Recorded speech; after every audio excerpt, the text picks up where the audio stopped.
Casey's is a premier garden center and gift shop located in Lawrenceburg, Indiana. Casey's offers a wide selection of plants, landscaping materials, home and garden decor, and gifts for every occasion. Casey's is committed to providing exceptional service, a unique shopping experience, and value to every customer. Stop in and see what makes Casey's so unique. Located at 21481 State Line Road, Lawrenceburg, Indiana, or call 812-537-3800. Let Casey's help you add beauty to your home. Welcome to Strong Dads. Hey, this is Merle Hutchinson alongside of Kyle Crawford, and finally we got your replacement in the store right here. It's always good when we bring somebody else in to kind of carry the load, because us two together is dropping the ball. The ball. God help us. God help us. Today, man, we got a great guest, somebody we're excited to talk to, and mostly because, man, there's a lot of excitement in this guy. I mean, you just like jitter with energy, don't you? That's just because I just did a bunch of push-ups before you. I'm going to welcome Justin Noppert to the Strong Dads podcast. Yeah, Justin, thanks for joining us today. Yeah, it's exciting to be here. Yeah, good. These guys are doing the pec thing before the show starts. So and we asked Kyle to do I can't do it. Pec bounce, and he can't bounce the pec. Yeah, so it's my first time meeting Justin. I like the dude. I like it. All right, so we are going to talk a little bit about the work that Justin's involved with. Not just his day-to-day work that pays the bills, but more some passion stuff that's laid on your heart, and why you got into it. And it correlates pretty closely with what we do with Strong Dads. And so, we never look at anyone who's in this world of Strong Dads or the fight or whatever as competitors. Yep. Like, we are joining forces. All right, we're joining forces, and so we want to take the time to celebrate what you're doing, and how can we combine forces, so to speak, and because the fight is real, right? Yeah, and the war absolutely. is real, and so we want to make sure we know who the enemy is and combine forces to go against the enemy. So anyway, that's kind of the deal. We'll get started. You want to thank our Casey? Yep, yeah, absolutely. Thanks so much for Casey's Outdoor Solutions for coming alongside of us. Check them out up in Lawrenceburg. Let them know we sent you down there. They got an awesome facility. Go check them out for any of your home decor and landscaping needs. So thanks so much for Casey's Outdoor Solutions. All right. Mm-hmm. So, Justin, give us a little bit of background. Where are you from? What work do you do? And then maybe some family stuff. I know if you don't mention the family, you're going to get in trouble. So. Oh, yeah, absolutely. No, I'm in southeastern Indiana. I call it, I tell people I'm from the bustling metropolis of D.C., Dearborn County. So I know my wife likes us to feel a little bit more sophisticated sometimes, because she's a big city girl from Tulsa. I bet Oklahoma, she's from Tulsa. Yeah. She's constantly trying to keep you in line, isn't she? Yeah, she is. So it's been a journey. I'm a construction worker. I have a construction company in the area. Won't be doing too much advertising on that, but talk about some of the journey that we've been on. I have 3 wonderful kids, 8, 10, and 12. We're in the Lawrenceburg school system, which we love, and we're committed to being a part of the really cool things that are happening there. Spent about 5 years traveling abroad, overseas, doing a lot of missions work, and just really, being from, D.C., there's a lot going on here, but just really expanding my frame of reference. Yeah. And seeing that, it was just, that's what was eye-opening, and that's what really put a passion in me, that there are some greater things worth going after, worth fighting for in our lives. And so I met my wife. We're going to be married 16 years this year. I met her through an organization in Honduras where I was taking groups of men, strong dads, fight guys. For years and years, we take men down to do service projects in an area that was devastated by a hurricane back in '97. Wow. Yeah. So that's kind of where that journey working with men came from, as we began to say, hey, the fight is real in our lives, and there are some really good things worth fighting for. But at the same time, like you said before, we're in this together. Yeah, a lone wolf dies, Yeah. and we see that more and more, that if the enemy can isolate us from everyone else, he's going to kick us in the teeth, and we're going to be down. And until we're at a position that we are humble enough, which humility you'll hear Yeah. comes up a lot because, that's another big area for men that we can kind of say, we got this, we're going to hold on, we got the reins, take the bull by the horns, however you want to say it. Yep. That's, I think, a struggle for men is that we can keep it all together. Right. My dad passed away in 1999 at 49 years old. And I came back, that's when I moved back to this area from traveling overseas. And, I had to hold things together. Yeah. So, I didn't mourn it well. I wasn't in a healthy place. All of these things, you grab onto these things and you hold on so tight and you realize the fruit of that is stress, anxiety, depression, anger, addictions, a lot of anger, addiction. Whatever those things, we turn to these things to help cope with us trying to be in control. Yeah. Right. So you'll hear probably over and over the thread of the fight. It's very synonymous with surrender. Of being vulnerable with other men, but also being vulnerable and identifying and allowing God to identify things in our lives, being more self-aware. Yeah. Not just for, the psychology purposes and everything else, but looking deeply into our hearts and saying, hey, there's something better worth fighting for here. Yeah, yeah. Well, I want to touch back just for a second because one of the things that when I work with men all the time, it's pretty easy for me to pick up on their dad story, okay? Because your dad's story tends to not be a neutral story. It tends to be either one of like, man, my dad was awesome. He kind of just left me with a great foundation and whatever, or my dad's story is not very good.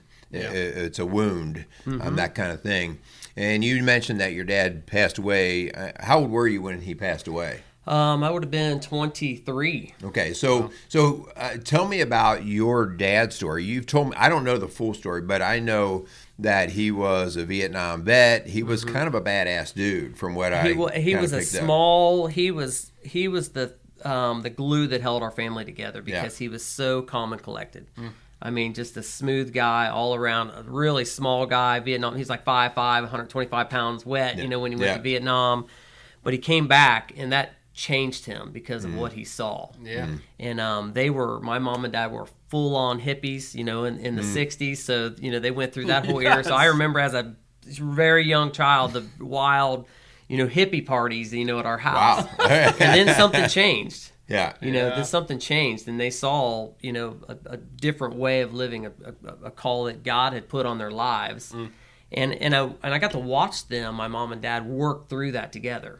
So although my dad was a smooth operator for the longest time, a ladies' man, I got to see that change of his commitment to my mom, and I can't tell you how fortunate I am. And I say this to any person I'm around. When you have two parents that love each other in the same household working together to raise their children, good, bad, or ugly, it's such a huge difference that it makes in someone's life. And so I got to watch the change in my dad and my father, which again being the leader, so to speak. We often minimize, like, well, what does that mean to be the leader? It's just by I don't care if he's 125 pounds, it's his sheer masculine strength that he was born with, right? It wasn't like he one day said, oh, I'm going to make myself this way. He's born with it, but now he does get the option to direct it. And he started to direct it, and your mom was right there. Well, it was the opposite. My mom directed it. My mom kind of wore the spiritual pants in the family for the longest time. Yeah. As we see happen a lot in our lives, and even as men, it's easy to kind of let our wives take lead in the spiritual sense. How we're going to get our kids to church. So we need to raise them in Sunday school and kind of make those decisions because we're just going to focus on the breadwinner, and do these things. But I watched that transfer with my father to begin to take that role. So he was accepting it. That, and shift that. Not to lord it over my mom by any means, but I started to see a partnership in them, and then I started to see him take authority in that. And again, I mean, even past the 49 years old, the opportunity that I had even as a young adult and the interactions with my earthly father during that time is I can't say how amazing those were. Yeah. So then he passes away at 49. You're 23. So what kind of void do you have? Because and I'm going to this because you have a passion in you about fatherhood right now. You have a passion about, like, you know what, I may screw up a lot of things, but that's one thing I don't want to screw up. Yeah. So what void did you have, and do you think that attributes to, like, the passion that you want to say, hey, we need these men, these my dad kind of men in every kid's life?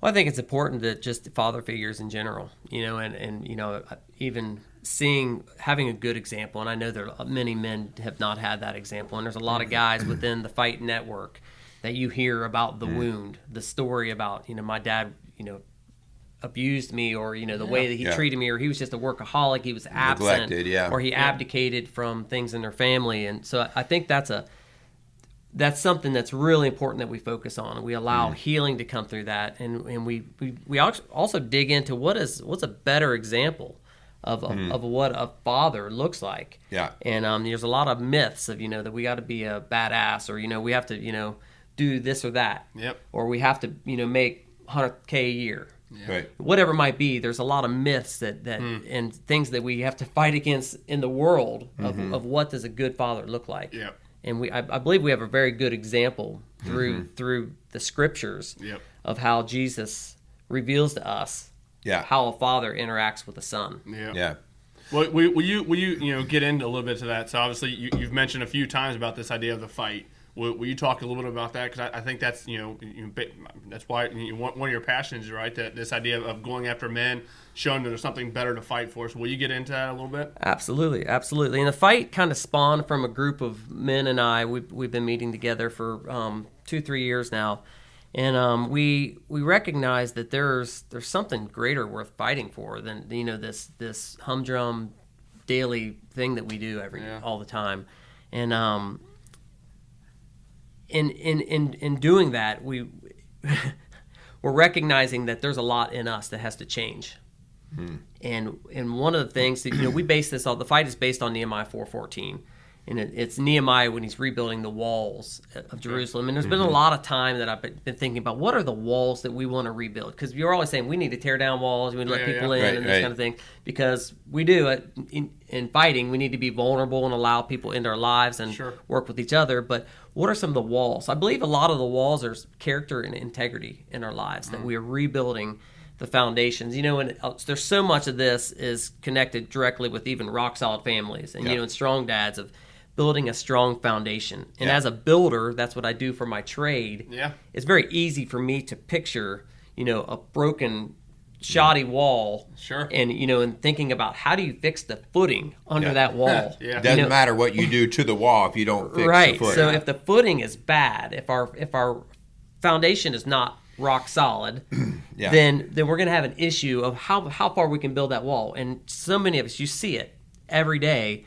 The smallest thing can sweep the rug out from under people's feet. Yeah. And it's just like suddenly everything's falling apart because of the smallest little thing. But as we begin to stand on a firm foundation, then that changes. So what we at the fight, we believe that firm foundation is a lot of the surrender to what God is wanting to do in our lives. Sure. And that involves some rhythms and some disciplines. It's there's a cool scripture in James that talks about consider pure joy when you face trials of many kinds, because it develops perseverance. Yes, trials develop that perseverance, but we don't have to face trials all the time. Right. There's something else that develops character in our lives and develops healthy foundation, and that's discipline. Yeah. And so discipline in our lives, of getting in some healthy patterns in our lives, is vital in order to continue to grow. And if we can't expect to change, we can't expect the relationship with my wife to suddenly change if we're not willing to change kind of a pattern that we do in our lives. Yeah. We talk all the time, this idea that what you were talking about, the discipline, that with discipline comes your freedom. And a lot of times people think I have to have the freedom and then I'll get my discipline figured out, because we've talked all the time about this idea that we have those freedoms. But man, like you have to be disciplined in order to get that true freedom. The ability to change your marriage, the ability to change your being a dad, but you have to incorporate those discipline principles, in order to start that, and then that's where the real freedom comes in. Yeah. I can't help but to think, just we talk about this all the time. The way that we learn how to be a man is not really through a textbook. It's usually typically modeled, right? It has to be a level of experience.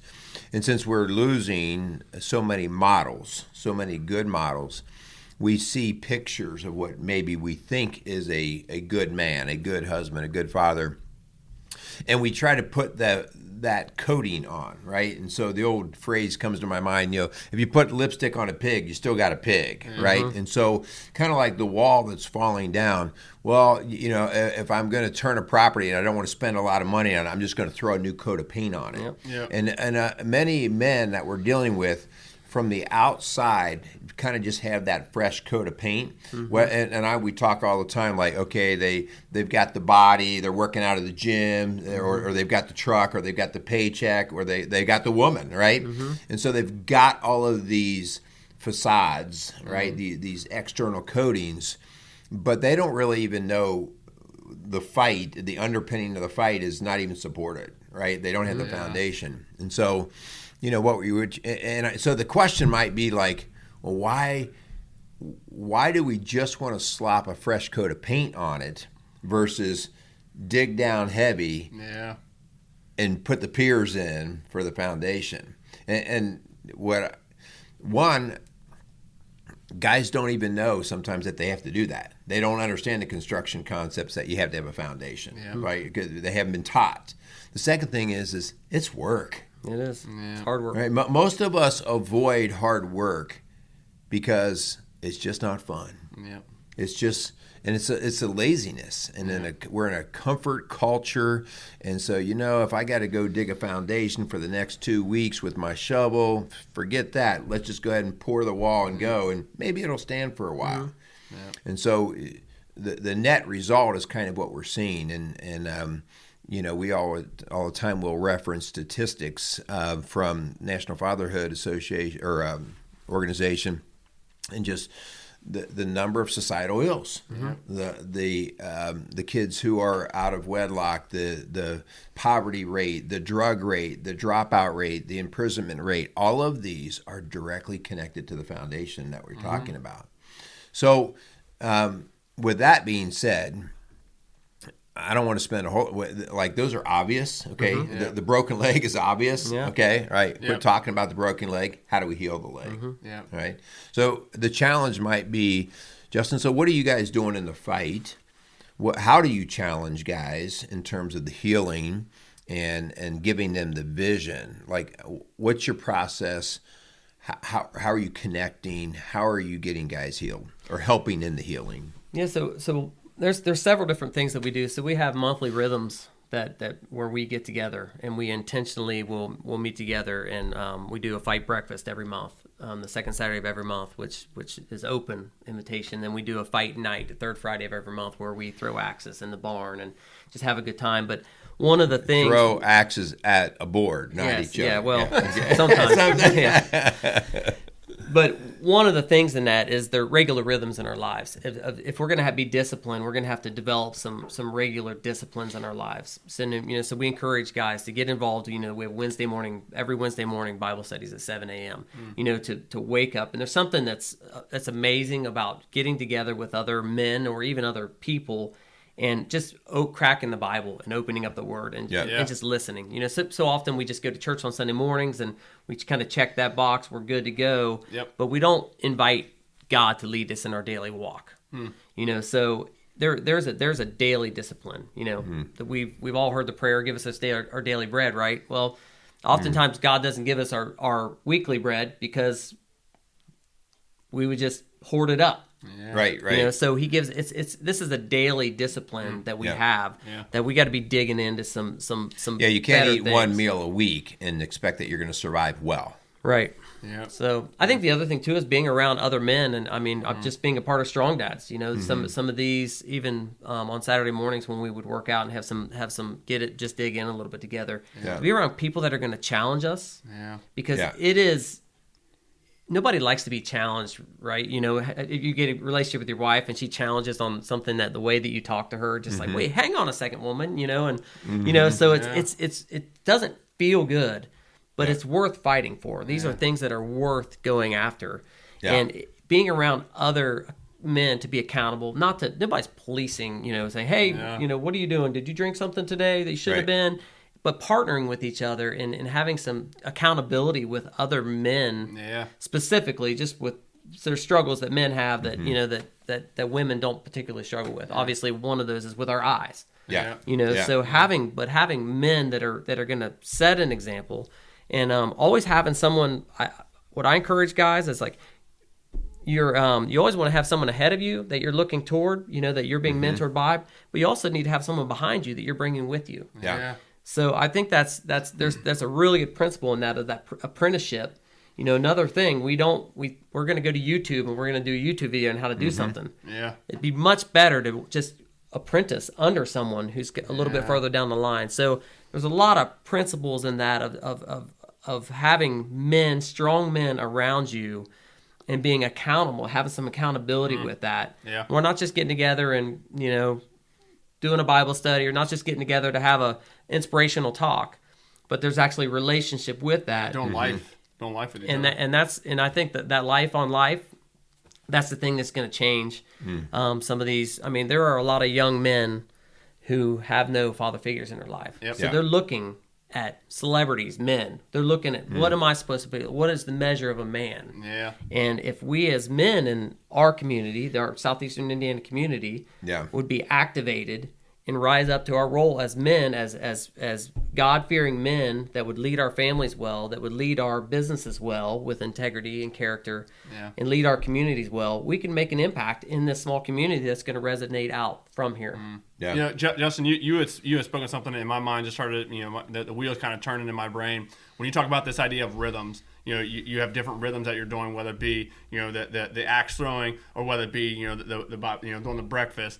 Man, I think back to my training in paramedic school.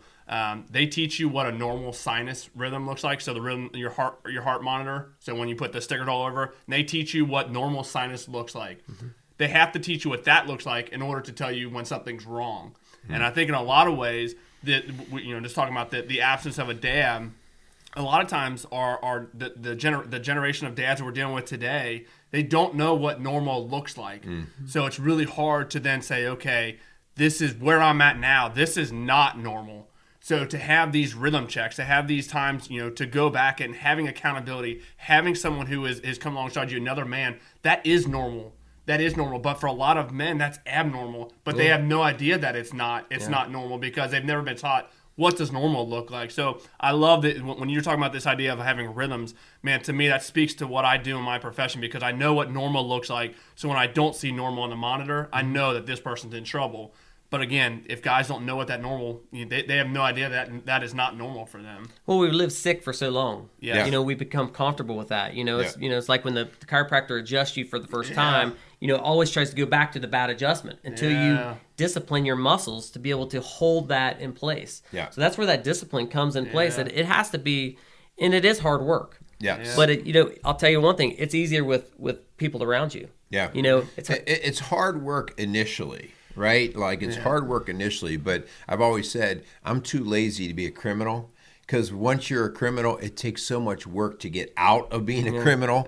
And so the idea here is, it seems like hard work, but it's only hard work because when you're so far lost, the journey back to the right trail, it seems forever. Okay. But Kyle, I love the point that you bring up, because like I was going to ask you, like, okay, so why do you get together and center this around God's word? Why don't you just like talk about hot cars or talk about hunting? And not that stuff can't be talked about, but the idea here is, if we don't have a regular discipline with seeing what healthy is, and God's word is the epitome of healthy. Like that's the standard. That's what we talk about with rock solid.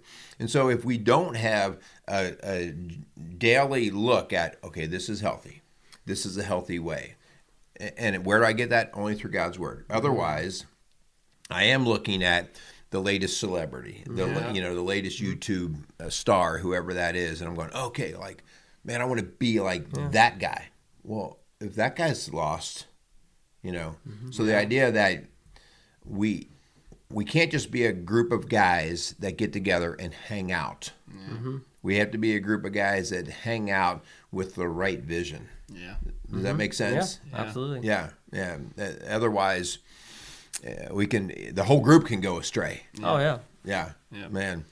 Powerful stuff. So let me ask you,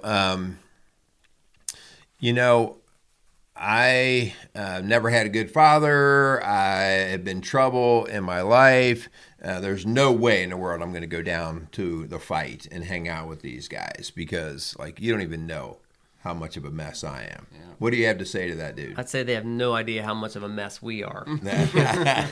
And you're going to fit in real well. Yeah. We come from all different backgrounds and all different addictions and all different, fixes in our lives, and we're all a work in progress. And that's one of the things is it's not a competition to see, if I can beat you at this or this. I mean, there's gonna be competition. Don't get me wrong. Yeah. You'll see that, and that's just fun camaraderie that happens through that.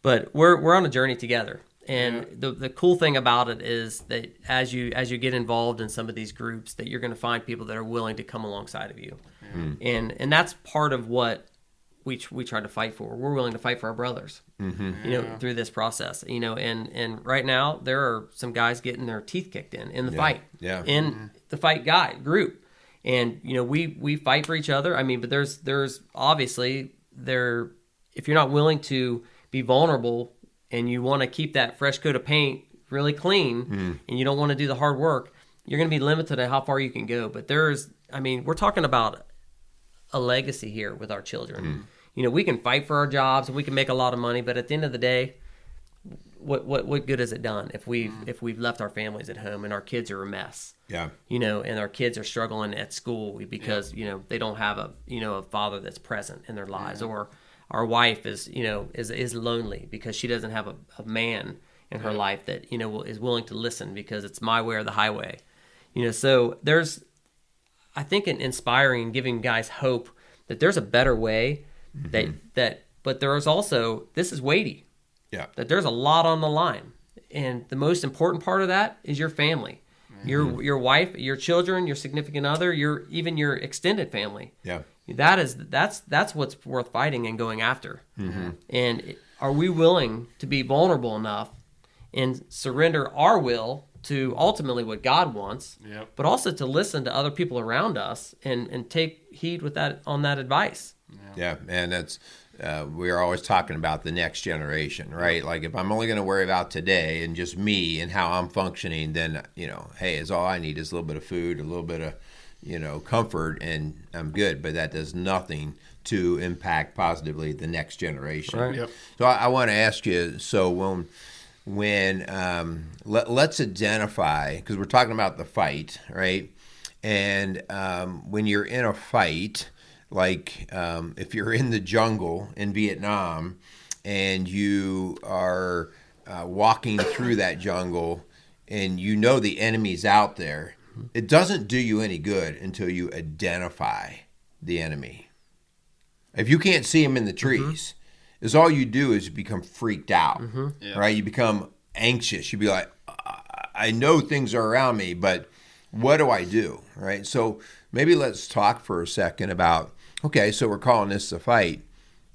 What is the enemy? Who is the enemy? So that we can help guys, because I think a lot of guys don't even know that they're being beat up because they've got a little bit of polish on them. For right now, they're winning, in their mind, like, man, I'm making the check, I'm making this, I'm doing that.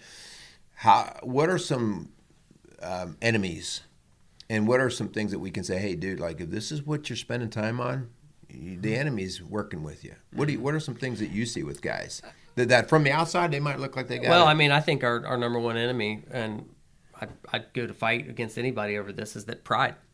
Is that we think we can handle this. We think we got it under control. We're gonna take the bull by the horns, and until we're willing to admit and confess, that maybe we need other people around us, maybe we need some help, maybe there's some things in our lives that need to change, then we're stuck, and it's going to be really hard to go anywhere beyond that. And I think that the challenge with that is that sometimes we can think, man, things are really down and out, I'm really humble.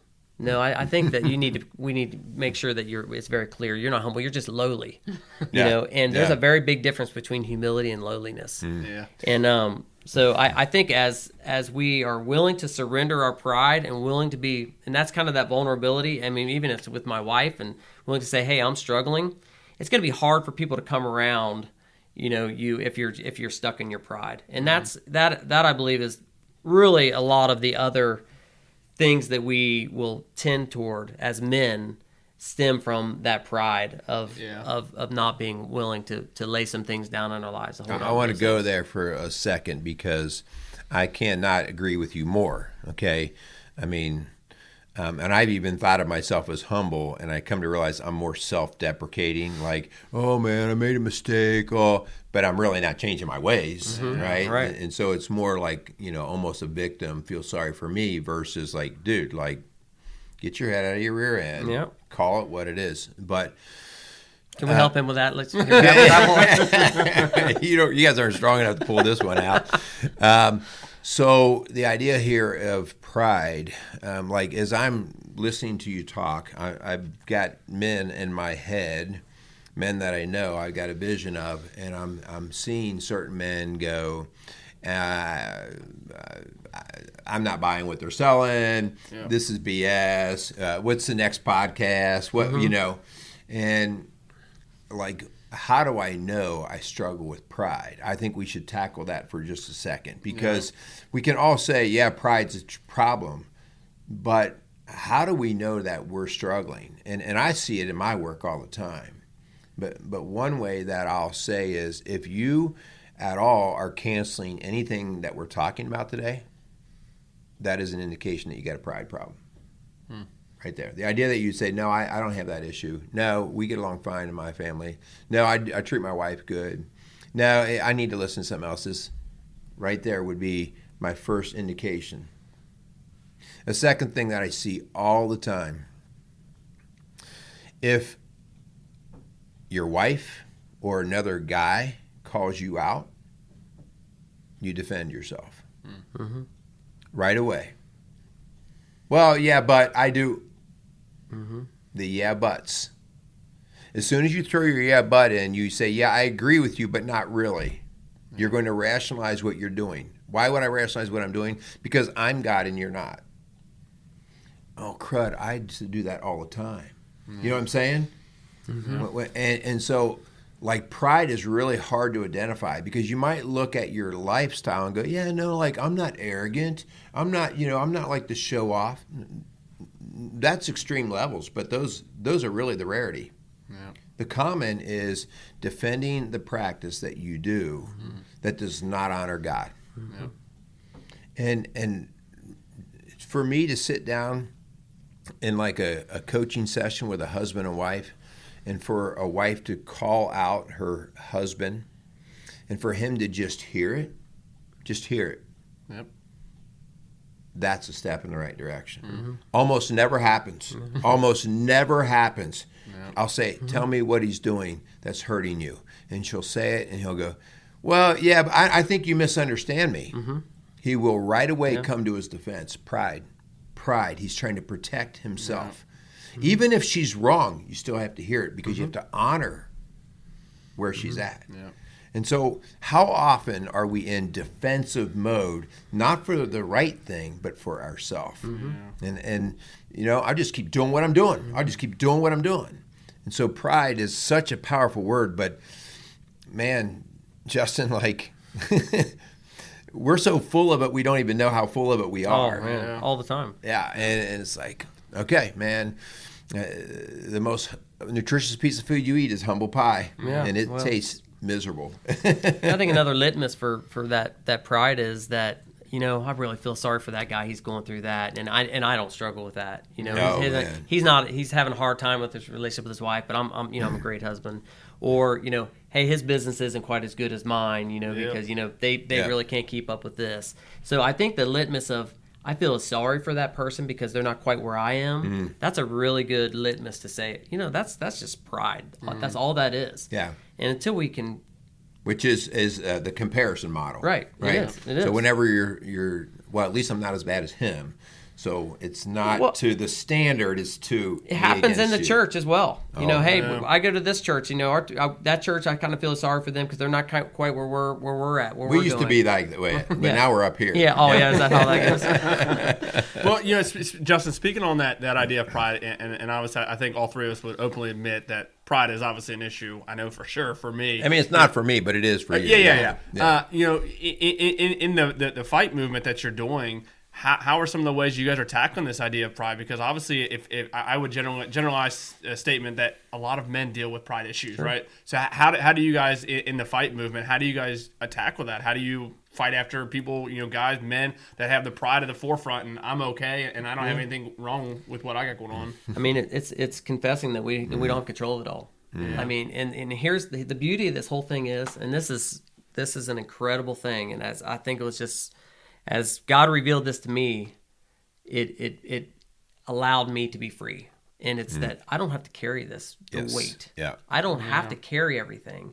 That He paid the price on the cross to carry these things. So, I mean, when I'm stressed out because I have 14 jobs lined up and ready to go, or I'm stressed out because my kids are a mess, or I'm having a relationship problem with my wife, I don't have to carry. It's not that I'm abdicating away from those things, or I'm not taking responsibility. Right. The first step is taking responsibility and that self-awareness. You know, when I talk about Nehemiah, when in Nehemiah 4:14 it says, and after I looked things over, you know, when he looked at the wall, he took a self-evaluation. He took an evaluation of the wall, the crumbled wall around him. Yeah. But then what did he do? He said, after I looked things over, I stood up and I said to the nobles, don't be afraid of them. Behold, our God is great and mighty. We have to make a change if we're gonna make a change. Something has to change. So we have to, first of all, be self-aware enough that we recognize this is not a healthy pattern for me. And we recognize that through kind of iron sharpening iron with other men. We recognize that through getting in the Word and reading and allowing the Holy Spirit to convict us through the Word of God. But then we have to do something about that. You know, and that's where that accountability with other, you know, we can talk about good things to do, but if we have no accountability for it, it's easy to kind of slide off. Slide right back. But if I know that Merrill's going to be at, you know, well, I have a good example. Dr. Mike, one of my running partners.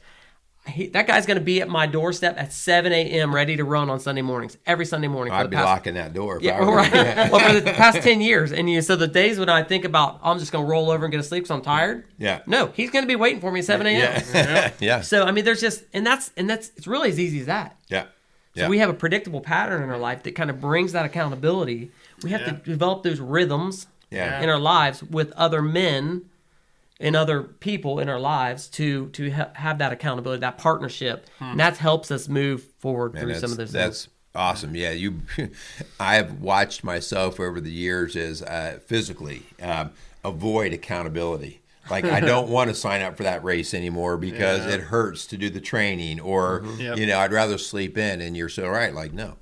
If you want to perform in that, or if you want to partake, then you're going to have some accountability measures and some disciplines built in. I want to address a little bit of what you said there, and I know this is why a lot of guys start attending the fight. All right, and this is why they come to Strong Dads. This is why they come to Rock Solid Families.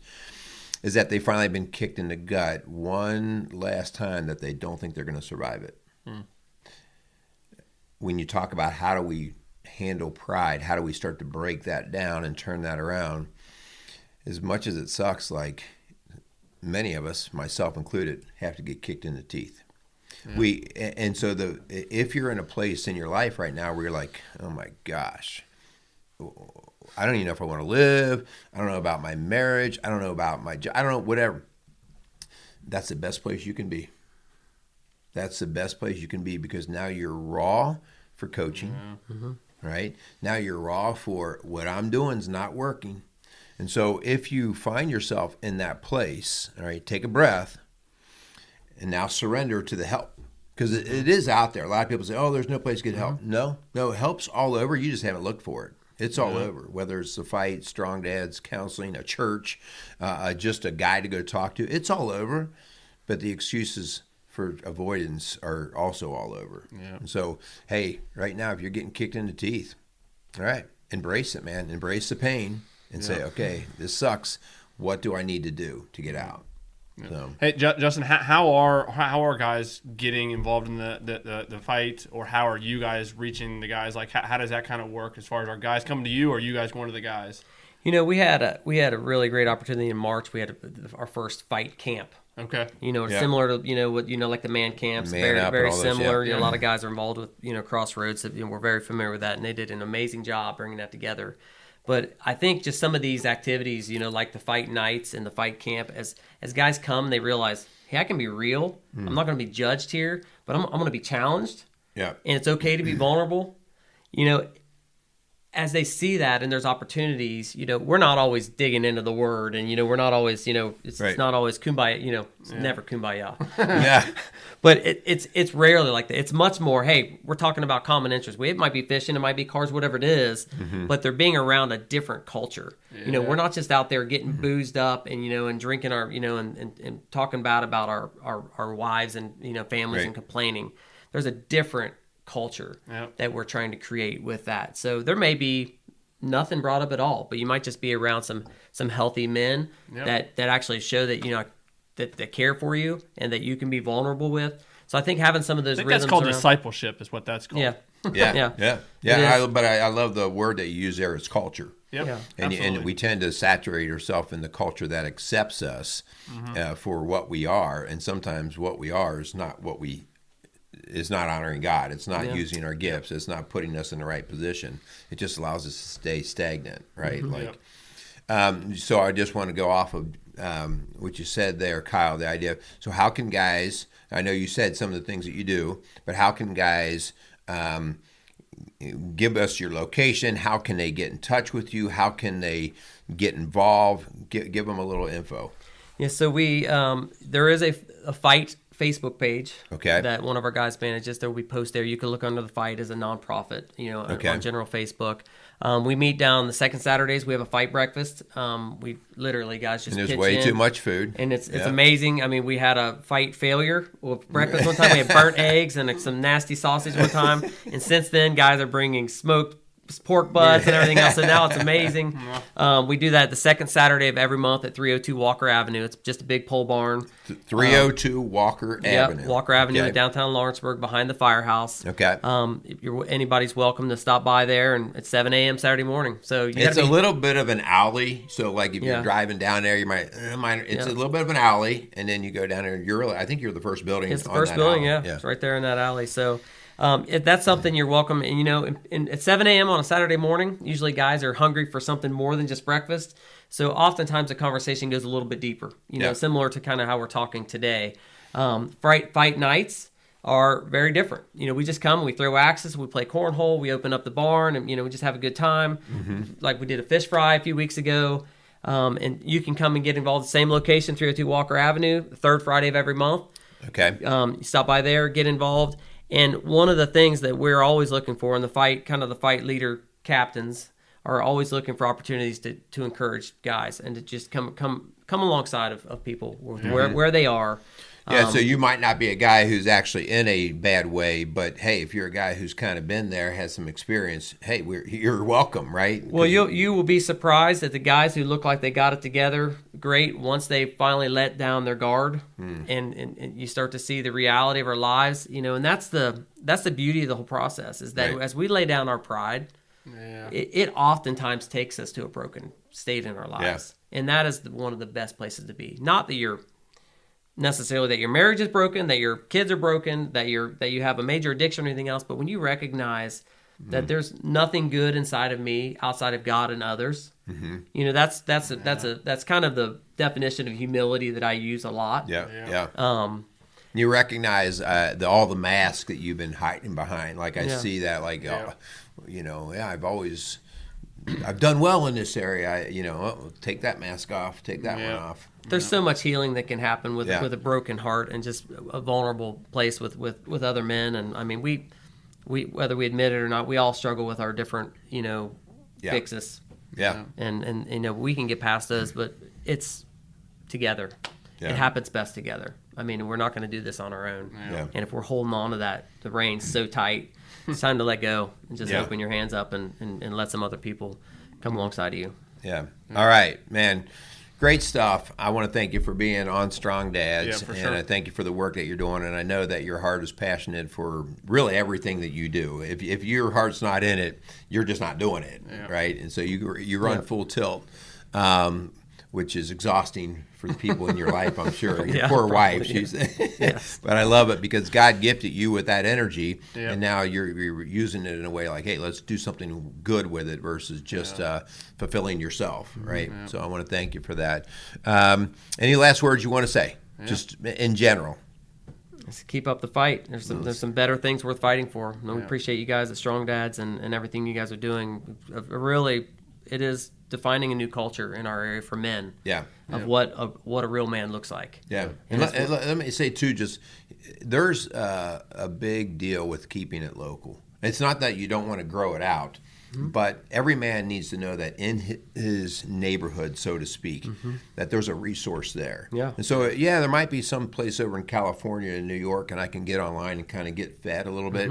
But unless I have kind of an immediate resource, there could be a cool gym over in LA, but that does little for me. I need to go to my own culture, my environment. So it's important to be locally connected that way. We good? Good. You want to sign us off with a little? Sounds good, Justin. Thanks so much for being on the show. Really do appreciate it. Thanks so much for Casey's Outdoor Solutions. Really do appreciate them. Allows us to keep putting shows out like this. I hope you guys are out there having a good week. Continue to share the heck out of these shows. More guys need to hear stuff, about the fight movement. More guys need to hear, these conversations that we're having. If you guys have concerns or you guys are struggling in your walk with Christ, in your marriage, and as a dad figure, man, reach out to Rock Solid Families. I know Merle and Linda would love to come alongside of you, help you out, whatever you got going on. So thanks so much, just for continuing to listen and continue to share the heck out of these shows. So I think we're good. Go out there and meet some strong dads. Thanks, sir. Appreciate it. Thanks, gentlemen. Good deal. Thank you. Casey's is a premier garden center and gift shop located in Lawrenceburg, Indiana. Casey's offers a wide selection of plants, landscaping materials, home and garden decor, and gifts for every occasion. Casey's is committed to providing exceptional service, a unique shopping experience, and value to every customer. Stop in and see what makes Casey's so unique. Located at 21481 State Line Road, Lawrenceburg, Indiana, or call 812-537-3800. Let Casey's help you add beauty to your home.